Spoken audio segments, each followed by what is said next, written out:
Et ce même jour était le sabbat. Les Juifs lui dirent donc qu'il était guéri. C'est le jour du sabbat, il ne t'est pas permis de prendre son lit. Leur répondit-il, celui qui m'a guéri, celui-là m'a dit, prends un lit et marche. Alors il leur demanda, quel est cet homme qui lui a dit, prends ton lit et marche. Point. Et celui qui a été guéri ne savait pas que cela l'était car Jésus avait été transporté loin. Il y a une multitude dans ce lieu. Après que Jésus l'eut trouvé dans le temple, et lui dit, regarde, tu es tout le fait, ne pêche plus, de peur qu'il ne t'arrive quelque chose de pire. L'homme était brisé et il dit aux Juifs que c'était Jésus qui l'avait guéri. Et c'est pourquoi il a obligé les Juifs à persécuter Jésus et à chercher à le tuer, parce qu'il avait fait ces choses le jour du sabbat. Le lépreux dans Matthieu 8, 1-4 a été racheté et a été rendu pur. Matthieu 8, 1-4, quand il descendit de la montagne, des foules magnifiques le suivirent. Et, remarquez, un lépreux s'approcha et l'adora, disant,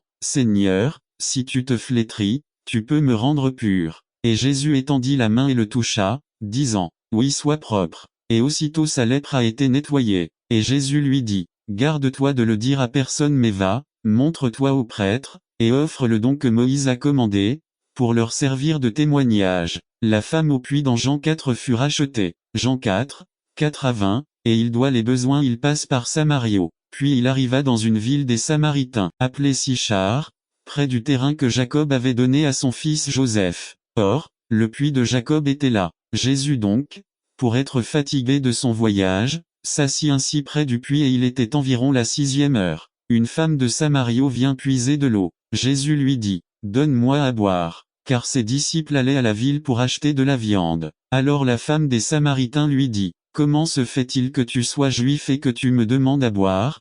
Qu'est-ce qu'une femme des Samaritains pour les Juifs? Il n'a pas de relation avec les Samaritains. Jésus lui répondit, si tu connaissais le don de Dieu, et que ceux qui te disent, donne-moi à boire tu lui aurais demandé, et il t'aurait donné de l'eau vive. La femme lui dit, Seigneur, tu n'as rien pour puiser, et le puits est profond, d'où donc as-tu de l'eau vive? Es-tu plus que ce que notre père Jacob nous a donné le puits, et y a bu lui-même, ainsi que ses enfants et son bétail? Jésus lui répondit, celui qui boit de cette eau aura encore soif, mais celui qui boit de l'eau que je lui donnerai n'aura plus jamais soif, mais l'eau que je lui donnerai sera en lui une source d'eau qui paraîtra dans la vie éternelle. La femme lui dit, Seigneur, donne-moi cette eau, afin que je n'aie pas soif et qu'elle ne vienne pas puiser ici. Jésus lui dit, va, appelle ton mari et viens ici. La femme répondit et dit, je n'ai pas de mari. Jésus lui dit, tu as bien dit je n'ai pas de mari car tu as eu 5 maris et celui que vous avez maintenant n'est pas votre mari, vous l'avez dit sincèrement.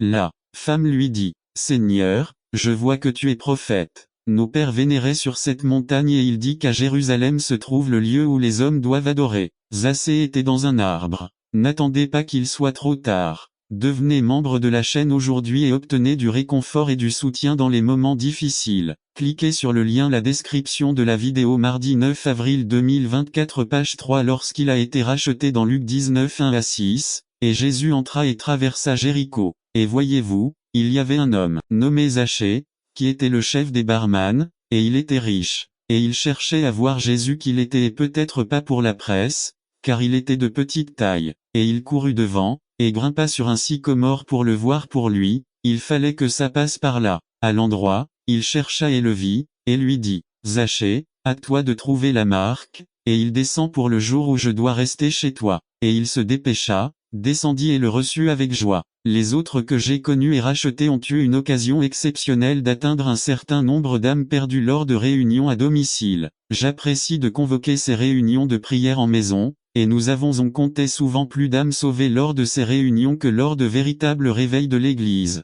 L'une de ces conversions était Barry Alford. Après avoir gagné sa mère un après-midi, elle m'a invité, ainsi qu'un collègue, chez elle pour parler à sa famille ce soir-là. Elle a eu la présence d'une 60aine de personnes. Les adultes, les adolescents, les enfants. Chaque pièce était remplie de sa famille, pour entendre le message que son annulation avait apporté après 5 nuits chez lui. Barry, son aîné, son fils a été sauvé, puis il a été appelé au ministère et il est maintenant pasteur d'une église à Chicago. D'ailleurs, il y en a eu plus de 100 sauvés au cours de ces 5 nuits dans la maison de cette dame estimée. Une autre illustration de la rédemption d'une âme de Dieu est celle d'Anne Lewis. Le dernier jour d'octobre, et les vêpres la veille la Toussaint de l'Église chrétienne. L'origine des coutumes d'Halloween est le prêtre d'une religion païenne celtique, membre des ordres païens de Grande-Bretagne, d'Irlande et de Galles, ont célébré le 31 octobre, la veille de la fête de Samhain, la période de l'année où le bien et le mal étaient réunis, les esprits hantaient la terre. C'était une nuit de fantômes et de gobelins où des feux de joie étaient allumés et où l'avenir était deviné, et où les sorcières volaient dans le ciel. Les druides croyaient que le 31 octobre, le dernier jour de l'année dans l'ancien calendrier celtique, le Seigneur de la mort rassembla les âmes des morts qui avaient été forcés de pénétrer dans le corps d'animaux et décida des formes que les chats devraient prendre l'année suivante. Ils étaient sacrés car on pensait qu'ils étaient des humains transformés par l'avoir commis le mal. Bien que les druides aient été interdits par les Romains pendant leur règne en Angleterre, les coutumes d'origine druidique se sont développées en Irlande, en Écosse et en Angleterre. L'utilisation de fruits et de noix à Halloween dérive de la fête romaine de Pomona, la déesse des arbres fruitiers. N'attendez pas qu'il soit trop tard. Devenez membre de la chaîne Today et bénéficiez de réconfort et de soutien dans les moments difficiles. Cliquez sur le lien dans la description de la vidéo. Mardi 9 avril 2024, page 1. Les colonisateurs et les immigrants ont apporté leurs coutumes avec eux aux États-Unis. Les fêtes d'Halloween modernes comprennent des masques, l'éclairage de citrouilles-lanternes, des fêtes et des friandises. La destruction de choses comme méfaits à Halloween est une corruption d'une ancienne croyance dans le pouvoir des sorcières, un terme vieil anglais, Halloween, bien que ces traditions soient dérivées du culte païen. Une source importante des coutumes d'Halloween était la religion des druides pré-chrétiens de Galles et de Bretagne. Les anciens Britanniques honoraient leur dieu soleil avec des feux de joie à cette époque de l'année en hommage à la lumière apportée par leur récolte et qui marquait le début de l'hiver. Ils saluèrent également Samhain, le seigneur de la mort, qui, croyait-on, maintenait ensemble les âmes des morts de l'année qui avaient été confinés dans des corps d'animaux en guise de punition pour leurs péchés. Les gobelins, les sorcières et les mauvais esprits sont une autre contribution des druides. On croyait que dans la nuit du 31 octobre, ces créatures parcouraient la terre à l'état sauvage, brillant au retour de leur saison d'hiver et d'obscurité. Ils tourmentaient les pauvres mortels, qui, à leur tour, leur versaient des pots de vin sous forme de nourriture et de friandises pour assurer la sécurité de leur maison et de leur personne. Leur apparition était accompagnée de bruits étranges et d'astuces étranges, et les humains se joignaient souvent à eux, ne serait-ce que pour se protéger. Il est facile de voir, dans ces croyances et pratiques, la source de nos coutumes d'Halloween. Les personnages masqués, le trick or treat, offrez-moi un cadeau, ou je vous ferai une farce, les feux de joie, et même les citrouilles allumées que l'on trouve dans toute l'Europe centrale à l'Halloween,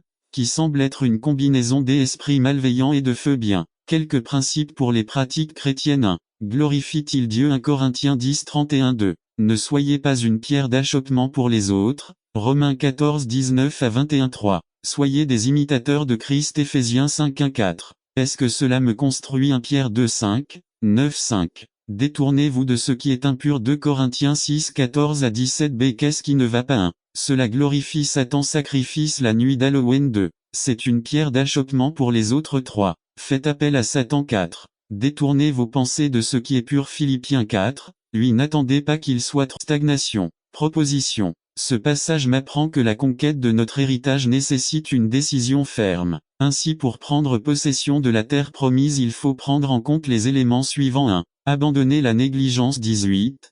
3a. C'est simplement laisser nos responsabilités de côté. Il faut attendre plus longtemps que nécessaire pour faire quelque chose. Ce passage montre comment la négligence a empêché les autres tribus d'obtenir leur héritage. Ce n'était pas que Dieu ne voulait pas le leur donner, c'était qu'ils avaient attendu trop longtemps pour obtenir la bénédiction. La négligence est la mère des indécis. Les indécis croient que la meilleure façon d'éviter de commettre des erreurs est de ne pas prendre de décision. J. Lopra LP Grande Seital. Slow page 29. Alors n'attendez pas le moment idéal car il ne viendra jamais. N'oubliez pas que plus vous attendez, plus il vous faudra du temps pour posséder ce que Dieu vous a déjà donné. 2. Exterminer complètement ce qui m'empêche de vivre une vie prospère. 18.3 BLABD. Une vie prospère est une vie féconde qui jouit du bien-être que Dieu procure. Une personne prospère est celle qui réalise ce qu'elle entreprend parce qu'elle a la faveur de Dieu. Une vie prospère est celle qui vit au-delà de l'ordinaire. Voir Jean 10.10. La négligence avait fait que certaines tribus d'Israël n'avaient pas pu célébrer la conquête de la terre promise comme les autres.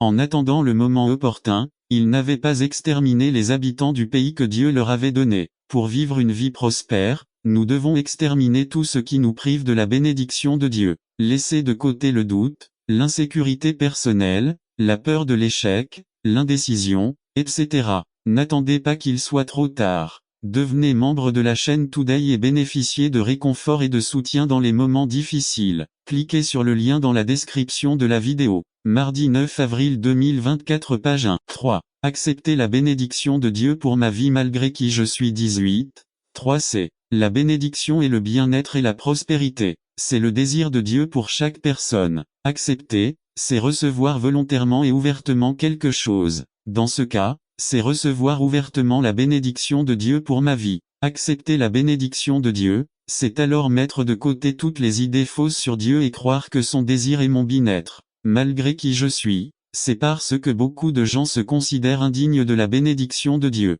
Son estime de soi est si faible qu'il considère que Dieu peut bénir d'autres que lui. Le cas de Mephib, ce que nous faisons nous-mêmes ne purifiera l'impureté de nos vies. La meilleure chose que nous présentons à Dieu continue d'être comme des haillons sales. Ésaïe 64 6 4. L'appel de Jacques doit être compris dans le contexte de l'enseignement biblique sur ce sujet. Nous ne pouvons pas nous purifier, ni vivre une vie purifiée par nos propres efforts. 5. Tout effort pour le faire nous-mêmes se solde par un échec. Partout sur le chemin chrétien, nous trouvons des déchets humains, des vies ratées, des gens qui se sont engagés sur le chemin, mais pensaient qu'ils arriveraient au bout avec leur propre carburant. 6. Toute tentative de nous justifier, de nettoyer quoi que ce soit dans nos vies, de dépendre de notre propre capacité à corriger le péché ou la saleté dans nos vies est vouée à l'échec. 7. Nos actes sont comme des chiffons sales. Personne ne peut utiliser un chiffon sale pour nettoyer et laisser quelque chose de très propre. Dans zone d'activité 3-4, Josué,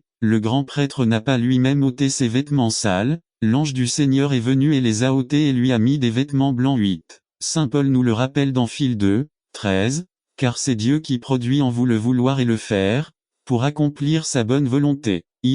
Conclusion à Jacques 1:21 énonce d'abord la négative, ôter la saleté et la méchanceté, puis il affirme le positif, comme pour dire pour enlever la saleté et le mal, il faut ce qui suit recevoir humblement la parole greffée qui peut sauver nos âmes. La parole fait référence à la Bible, en particulier à l'Ancien Testament. La parole greffée qui peut sauver vos âmes. Comment peut-il nous apporter le salut? Le mot traduit par salut, sozo dans le Nouveau Testament a deux significations. A, il implique le salut personnel de notre âme au dernier jour. B, cela implique la restauration physique, la santé. 2. Par exemple, lorsque la femme qui avait une perte de sang fut guérie, Jésus lui dit, « Femme, ta foi t'a accablée, n'attends pas qu'il soit trop tard. » Devenez membre de la chaîne Today et bénéficiez de réconfort et de soutien dans les moments difficiles. Cliquez sur le lien dans la description de la vidéo. Mardi 9 avril 2024 page 3 qui peut être traduit par ta foi t'a guéri, ou encore ta foi t'a sauvé. Luc 8:48 3.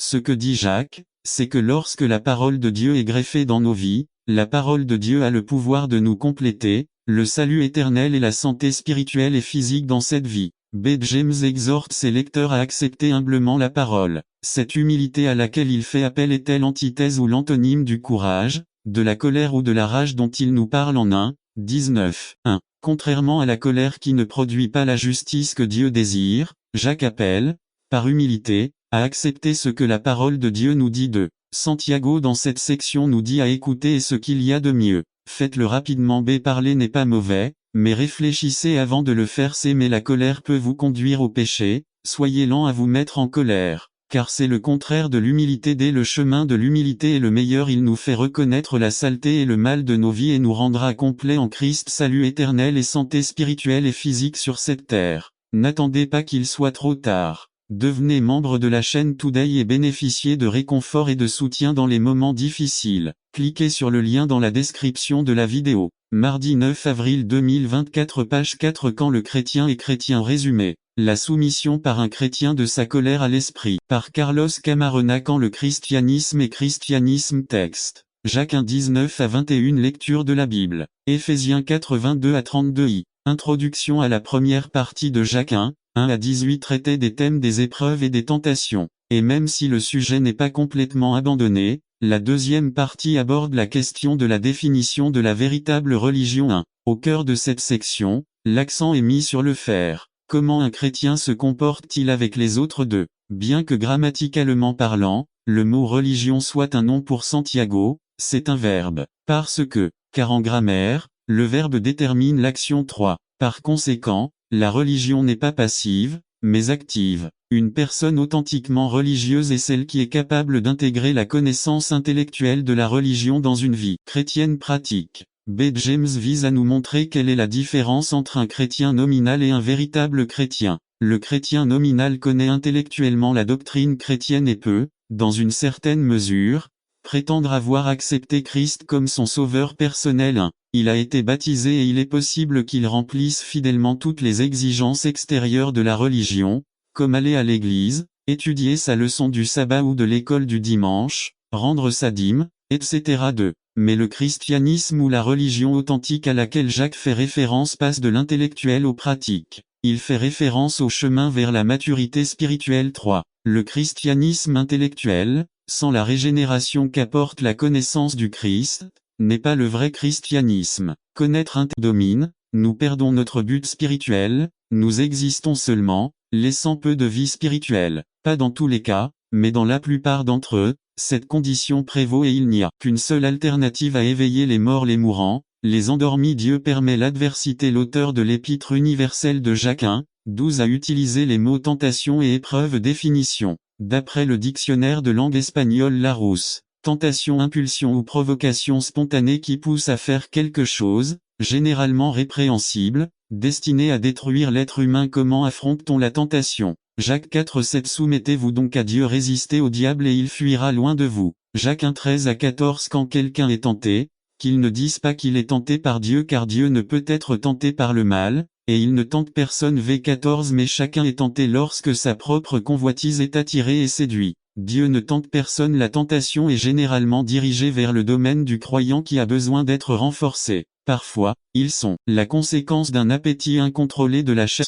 Tony a appelé la maison de Cliff et a découvert que Cliff n'était pas en ville. En interrogeant sa femme, il a découvert qu'il était l'une des 3 personnes capables de savoir où se trouvait Cliff. Cliff avait été informé la veille au soir que s'il pouvait être à Miami le lendemain matin, il serait autorisé à voir Noriega. Cliff était dans un hôtel, à quelques pâtés de maison de là. Tony l'a contacté, mais bien qu'il n'ait pas pu entrer en relation avec lui et Rudy pour témoigner de Noriega, ce contact a commencé une relation qui a ensuite ouvert une porte. Ce jour-là, au cours d'une séance de 2 heures dans sa cellule, l'ancien général Manuel Noriega a donné son cœur au Christ. À partir de ce moment, donnerons-nous son pouvoir dans nos vies? Jusqu'à quand mettrons-nous toute notre confiance dans le Seigneur? Jésus n'attend pas et vous supplie de l'inviter dans votre vie pour que vous puissiez expérimenter sa puissance. Irez-vous vers lui ce jour-là? Espérons que ce soit le cas. Prions. N'attendez pas qu'il soit trop tard. Devenez membre de la chaîne Today et bénéficiez de réconfort et de soutien dans les moments difficiles. Cliquez sur le lien dans la description de la vidéo. Mardi 9 avril 2024, page 6. Le sens du don et vos responsabilités. Résumé. Donner est un sujet extrêmement controversé aujourd'hui, en grande partie en raison des fortes pressions exercées sur le peuple de Dieu pour qu'il contribue à de nombreuses bonnes causes. C'est peut-être l'un des sujets les plus mal compris parmi les chrétiens. Par Misaël Gonzalez, la signification de l'offre et des responsabilités. Introduction. Donner est un sujet extrêmement controversé aujourd'hui, en grande partie à cause des fortes pressions exercées sur le peuple de Dieu pour qu'il contribue à de nombreuses bonnes causes. C'est peut-être l'un des sujets les plus mal compris parmi les chrétiens. Avant de bien comprendre la nature du don enseigné par la Bible, nous devons comprendre un fait. Dieu n'a pas besoin de notre argent. Il est propriétaire de tout. Voyons quelles sont les responsabilités du chrétien dans la gestion de sa vie et de ses ressources. Le don biblique commence par notre propre vie. Dieu nous a achetés pour un prix, son sang. Et maintenant nous lui appartenons. 1 Corinthiens 6:19-20 b. Dieu nous commande de présenter notre corps comme un sacrifice vivant, et pas seulement comme notre portefeuille. Romains 12:1 c. Dieu bénira toujours l'offrande, mais il est nécessaire que les offrandes financières soient accompagnées d'un esprit et d'un cœur disponible et d'une vie engagée à servir Dieu afin qu'il nous bénisse. 2 Corinthiens 8:3-5. Exode 25:2-2. Le don biblique sert plusieurs objectifs. Donner prouve votre et ma sincérité d'amour pour Jésus-Christ. 2 Corinthiens 8:8b. Donner développe une attitude de remerciement. Il ne faut pas de talent ou de compétences particulières pour donner, juste de la grâce. 2 Corinthiens 8 6 à 7, 9 8 donner est un investissement dans les richesses éternelles, qui détourne les yeux des richesses terrestres. Philippiens 4, 17. Matthieu 6 19 à 21 des données montrent que Dieu est notre priorité. Exode 22 29 à 30 13, 12 à 13, 34, 19, 20, 26 N'attendez pas qu'il soit trop tard. Devenez membre de la chaîne Today et bénéficiez de réconfort et de soutien dans les moments difficiles. Cliquez sur le lien dans la description de la vidéo. Mardi 9 avril 2024 page 1 Nos données montrent que nous faisons confiance à Dieu pour bénir tout ce que nous avons, pas seulement ce que nous donnons. Donner à Dieu ce qu'il nous reste ne montre pas notre confiance en Dieu. Proverbe 3, 9 à 19 III. Le don biblique a une destination claire à. Le don biblique soutient principalement la mission de Dieu à travers l'église locale. Malachie 3, 8 à 10. Corinthiens 16 1 à 2 Dieu accomplit sa mission dans le monde à travers la structure qu'il a établie l'église de. Il faut apporter les dîmes au magasin pour qu'il y ait de la nourriture dans la maison de Dieu, c'est la priorité que Dieu a établie. Galates 6, 10. Les dons bibliques peuvent aller au-delà de votre église, mais ils ne doivent pas entrer en conflit avec vos responsabilités envers elle. Évidemment, chacun est libre à donner à une cause extérieure à l'église, mais cela ne peut pas être compté dans la dîme, car c'est l'église qui occupe la place centrale dans le dessein de Dieu de. Ce que nous donnons en dehors de l'église ne doit jamais se faire aux dépens de votre contribution au travail de votre église. Dieu nous guidera concernant tout ce que l'on décide de donner à l'église du temps, du service et de l'argent. 2 Chroniques 31 11 à 12. Deutéronome 12 5 à 7 III. Apportons nos offrandes là où les serviteurs de Dieu peuvent les utiliser pour prendre soin de la maison de Dieu, en suivant la direction du Saint-Esprit. Ne pas faire cela, c'est voler Dieu. Malachie 3, 8 IV. Le don biblique est la méthode que Dieu a établie pour répondre aux besoins pratiques dans et à travers l'Église. Les offrandes servent à soutenir les dirigeants de l'Église. 1 Corinthiens 9 11, 13 à 14. Galates 6, 6 1 Timothée 5, 17 à 18 Les offrandes bibliques faites à l'Église servent à soutenir d'autres œuvres de Dieu. Philippiens 4 15 à 16 1 Corinthiens 16 1 à 2 Les offrandes faites à l'Église servent à l'entretien des membres qui ne peuvent pas subvenir à leurs besoins. Acte 6, 1 Timothée 5, 16,9 Les personnes qui reçoivent ce type d'aide doivent avoir prouvé leur fidélité, selon les principes énoncés dans la Bible de. Ces besoins doivent être confirmés auprès du curé. N'attendez pas qu'il soit trop tard. Devenez membre de la chaîne Today et bénéficiez de réconfort et de soutien dans les moments difficiles. Cliquez sur le lien dans la description de la vidéo. Mardi 9 avril 2024 page 2D Les offrandes faites à l'église servent à répondre à d'autres besoins, déterminés par les dirigeants de l'église. 2 Corinthiens 8 4. Acte 11 27 à 30 Donner est une discipline systématique qui grandit à mesure que l'on grandit. Nous commençons par donner notre vie. Donner doit être le résultat d'un cœur bien disposé et parce que l'on aime le Seigneur Jésus-Christ. 2 Corinthiens 8 4 à 5 Examinons les types d'offrandes mentionnés dans la Bible. À la dîme sert à aider les autres. Jésus était plein de compassion pour le peuple. Matthieu 9, 35,37 Jésus parcourait toutes les villes et tous les villages, enseignant dans leurs synagogues, prêchant la bonne nouvelle du royaume et guérissant toute maladie et infirmité tous les maux de la ville. Et quand il vit les foules, il eut compassion d'elles parce qu'ils étaient impuissants et dispersés comme des brebis sans berger. Puis il dit à ses disciples, la moisson est vraiment abondante, mais les ouvriers sont peu nombreux. Et enfin, nous devons apprendre à pardonner à Jésus étant Dieu lui-même avec tout le pouvoir de prendre la vengeance qu'il voudrait pardonner. Pendant que vous êtes sur la croix, regardez ce que dit Jésus dans Luc 23-24. Père, pardonne-leur car ils ne savent pas ce qu'ils font. Appelez. La réalité est qu'être disciple de Jésus n'est pas facile. Ce matin je veux vous demander, voulez-vous le devenir? N'attendez pas qu'il soit trop tard. Devenez membre de la chaîne Today et bénéficiez de réconfort et de soutien dans les moments difficiles. Cliquez sur le lien dans la description de la vidéo. Mar 9 avril 2024 page 2 Disciples du Christ vivant, veux-tu qu'ils disent que quand ils te verront, va avec Jésus? Je t'invite ce matin à que si tu n'as pas reçu Jésus comme ton Seigneur et Sauveur, avance-toi. Peut-être êtes-ce vous chrétien mais vous ne consacrez pas à Jésus le temps qu'il vous demande. Peut-être que vous vous êtes éloigné des voies du Maître et que vous souhaitez recommencer à marcher avec lui. Je vous invite. N'attendez pas qu'il soit trop tard. Devenez membre de la chaîne Today et bénéficiez de réconfort et de soutien dans les moments difficiles. Cliquez sur le lien dans la description de la vidéo. Mardi 9 avril 2024 page 3 Anatomie du péché résumé. Le péché est une maladie qui attaque l'homme petit à petit jusqu'à provoquer la mort et sa cause est le diable.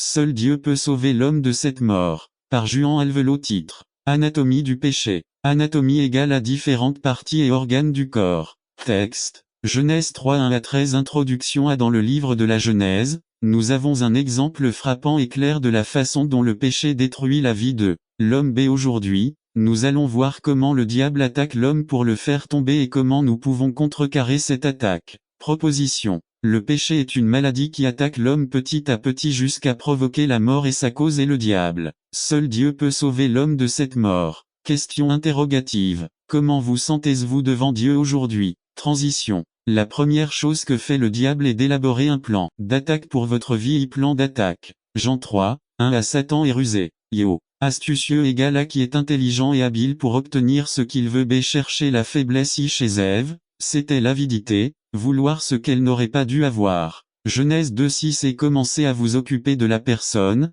lentement mais sûrement. Comment le chrétien peut-il contrecarrer ce premier niveau ou devenir fort dans le Seigneur? Éphésiens 6 10 Enfin, mes frères, soyez forts dans le Seigneur et dans la puissance de sa puissance où se trouve la nourriture en abondance. Si nous recherchons Dieu, il pourvoira à tous nos besoins car près de Dieu se trouve une maison heureuse. C'est pourquoi nous vous invitons à mettre Jésus-Christ à la première place dans votre vie. Ours 2. Application. Si vous cherchez Dieu pour votre vie, si vous mettez Jésus-Christ à la première place dans votre vie, vous trouverez tout ce dont vous avez besoin pour votre vie, tout ce dont vous rêvez, tout le bonheur que vous désirez. Illustration. Il y a quelques années, lorsque je vivais à Madrid, en Espagne, j'avais besoin d'un travail pour pouvoir résoudre mes problèmes et ceux de ma famille. Un soir, un ami est venu me parler d'un emploi dans une banque prêteuse et m'a donné l'adresse pour que je puisse passer un entretien le lendemain. Le lendemain, je suis allé au bureau de la banque et après avoir parlé avec l'employeur,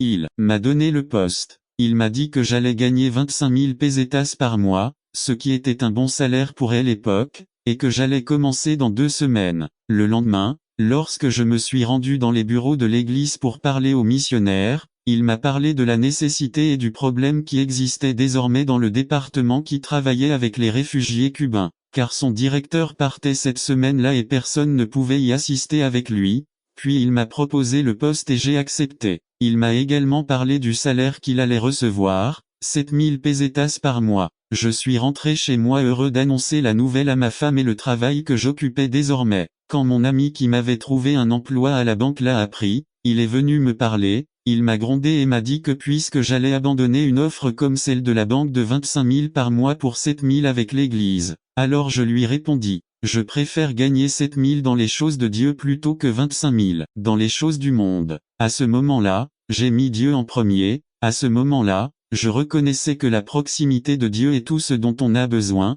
que travailler dans l'œuvre de Dieu est la plus grande chose qu'un chrétien puisse faire et Dieu a fait des merveilles dans ma vie en répondant à tous mes besoins me donner pour aider beaucoup et avoir un foyer heureux. 3. Invitation. Près de Dieu se trouve tout ce dont nous avons besoin. Près de Dieu se trouve tout le bonheur que nous recherchons. Près de Dieu se trouvent toutes choses qui peuvent satisfaire nos besoins. N'attendez pas qu'il soit trop tard. Devenez membre de la chaîne Today et bénéficiez de réconfort et de soutien dans les moments difficiles. Cliquez sur le lien dans la description de la vidéo. Mardi 9 avril 2024 page 5 C'est pourquoi je vous invite. Cherchez Dieu. Recherchez la présence de Dieu pour votre vie. Mettez Jésus-Christ à la première place dans votre vie et vous verrez les merveilles qu'il fera dans votre vie. Mettez Jésus-Christ en premier dans votre vie et vous aurez une vie victorieuse. Cherchez d'abord le royaume de Dieu et sa justice, et toutes les autres choses viendront par surcroît. N'attendez pas qu'il soit trop tard. Devenez membre de la chaîne Today et bénéficiez de réconfort et de soutien dans les moments difficiles. Cliquez sur le lien dans la description de la vidéo. Mardi 9 avril 2024 page 6 Bénédiction croisée résumée. La vie de Joseph nous montre que derrière chaque sterne à ce sujet, vous savez que ce que vous voulez ou faites est mal, du moins c'est ce qu'on vous a dit, mais à l'intérieur de vous, vous ne ressentez pas cela mal, et vous dites, pourquoi me disent-ils que c'est mauvais si ça fait du bien? Je n'ai jamais été aussi à l'aise, aussi heureuse, aussi excitée, aussi en paix. Ne me dis pas que c'est économiser de l'argent pour son retour en Amérique. À son retour, 10 ans plus tard, il constata que sa famille et la tribu à laquelle il appartenait avaient disparu, que tout le monde était mort de la variole, une maladie apportée par les Blancs. Un groupe de pèlerins qui venaient d'arriver d'Angleterre ont été reçus par Scano, leur apprenant comment et quand planter du maïs, les aidant à négocier avec les tribus qui les entouraient et leur traduisant la langue